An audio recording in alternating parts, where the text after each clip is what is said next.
Have you ever noticed that the more you want something, the harder it is to get it? And the more you have, the more you want? This is the paradox of desire. The paradox of desire is a subject that has been debated for ages and has sparked much intellectual debate. It is the belief that the more we strive for something, the further we may go from it. It is a notion that has been investigated by a variety of faiths, philosophies, and psychological theories. The paradox of desire proposes that our desire for something might actually work against us in achieving it. It is a notion that may be applied to many areas of life, including relationships and financial success. The paradox of desire is a philosophical paradox that has puzzled thinkers for centuries. It states that a person can never be truly satisfied with their desires. In fact, the more a person tries to satisfy their desires, the less satisfied they become. The paradox is based on the concept of hedonism, in which a person seeks pleasure or satisfaction through physical or material possessions. According to Epicurus, this pursuit of pleasure or satisfaction through possessions only leads to further dissatisfaction because of the transient nature of these possessions. For example, a person may purchase a new car, which may bring them pleasure and satisfaction at the moment. However, over time, they may begin to find the car less and less satisfying and may be tempting to purchase a newer, more advanced model. This cycle of desiring and acquiring possessions only leads to further dissatisfaction and perpetual unhappiness. The paradox of desire is closely related to the concept of hedonic adaptation, which is the idea that humans will quickly adjust to any new circumstance and return to their original level of happiness.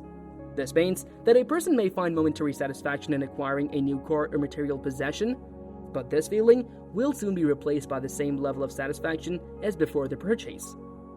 The paradox of desire can be applied to many aspects of life, including relationships, careers, and goals.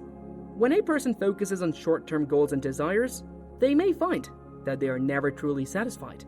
Instead, they should focus on long-term goals that will bring them lasting satisfaction and happiness. The dangers of excessive desire. Excessive desire can be dangerous. It can be like a drug, making us crave more and more until we are consumed by it. It can lead us to an unhealthy attachment to material possessions, social status, and other external factors. It can also lead to comparison and envy, which can erode our self-esteem and make us feel inadequate. When we become attached to something, we become obsessed with it. We constantly think about it, and we become afraid of losing it. We may start to put too much importance on the object of our desire, and that can be damaging to our mental and emotional health. This can lead to anxiety and stress as we are afraid of not being able to obtain the object of our desire. Excessive desire can also lead to comparison. When we compare ourselves to others, we are always going to come up short. We may feel inadequate or not good enough when we compare ourselves to those who we perceive to be better than us. We may become jealous or envious of the people who have more than us, and this can lead to a lot of self-doubt and insecurity. Dissatisfaction can result from excessive desire. It will never be enough, no matter how much we have. We will constantly desire more, which can lead to a never-ending cycle of seeking after things that can never truly satisfy us. We may believe that having more money, belongings, or success will make us happy, but this is not the case. True pleasure comes from within and cannot be purchased with money or obtained via goods. Excessive desire can have a lot of negative consequences. It can lead to unhealthy attachments, comparison to others, and dissatisfaction. We may think that having more will make us happy, but this is not true. True happiness comes from within, and it is not something that can be bought or gained through excessive desire. We need to be mindful of our desires and learn to be content with what we have. Wanting less can help. Wanting less can be incredibly liberating. But is it really possible to want less? And if so, how do we do it? We might choose to live more simply and focus on what is truly important. We may form meaningful interactions with individuals around us while still focusing on our personal development. We can also become more cognizant of our decisions and behaviors and build an attitude of thankfulness by focusing on moments rather than stuff. When we desire less, we open ourselves up to a world of possibilities. We may be spontaneous and adventurous since we are not bound by worldly things. We may take risks and attempt new things because we are no longer terrified of failing. We can travel without thinking about money because we recognize that experiences are frequently more valuable than goods. When we want less, we can also free up our time to focus on the things that truly matter. We can spend more time with our loved ones or follow our passions.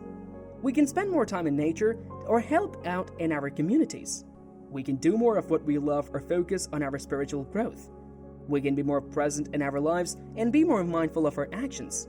Letting go of our attachments to material possessions and social status can be incredibly freeing. It can give us the courage to make our own decisions and the freedom to live life on our own terms. It can bring us closer to our true selves and help us appreciate these simple things in life. When we want less, we open ourselves up to a world of possibilities. We can discover a whole new way of living. We may learn to want less and appreciate what we currently have by following these suggestions. Can we really just choose to want less, or is there something more to it? Make connections. We are social creatures, and we need connections to thrive. So make sure to reach out to those around you and build meaningful relationships. Focus on experiences. Instead of focusing on accumulating more and more material possessions, try to shift your focus to experiences. Experiences can be more meaningful and lasting than material possessions. Spend time with yourself.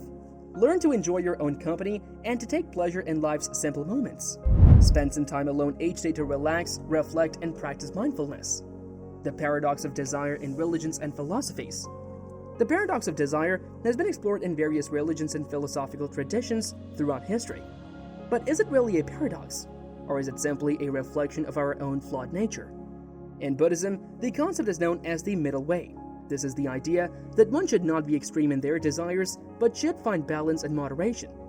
This is seen in the Eightfold Path, which suggests that one should avoid extremes of both indulgence and asceticism. The ancient Greek philosopher Socrates also explored the paradox of desire in his teachings. He believed that the pursuit of pleasure and material possessions could lead to unhappiness and discontentment. He argued that true happiness was found in moderation and balance, not in extremes of desire. The paradox of desire is also seen in Christianity. Jesus taught the pursuit of material possessions could only be a source of unhappiness, and that true happiness could be found in a life of simplicity and moderation. The paradox of desire in psychology. The paradox of desire has been explored in various psychological theories as well. Carl Jung believed that the desire for extreme validation and recognition could be a source of unhappiness. He believed that true happiness could be found in self-acceptance and self-awareness. The concept of learned helplessness suggests that when a person focuses too much on what they cannot change, they become overwhelmed and helpless. This can lead to a feeling of hopelessness and despair. The paradox of desire is also seen in the concept of flow. This is the idea that when a person is so engrossed in an activity that they lose track of time, they can experience great satisfaction and joy. This can be seen in activities such as painting, writing, and playing an instrument. The paradox of desire is a powerful one. It can be a source of both suffering and happiness, but ultimately, we believe that the benefits of wanting less outweigh the risks. When we learn to want less, we are free to live our lives on our own terms. We are free to pursue our passions, connect with others, and simply be ourselves. We are also more likely to be content with what we have and to appreciate these simple things in life. So, if you're looking for a way to find more happiness and fulfillment in your life, I encourage you to start wanting less. It may seem counterintuitive, but it is actually a very powerful way to live. Thank you for watching, and don't forget to like, share, and subscribe to our channel.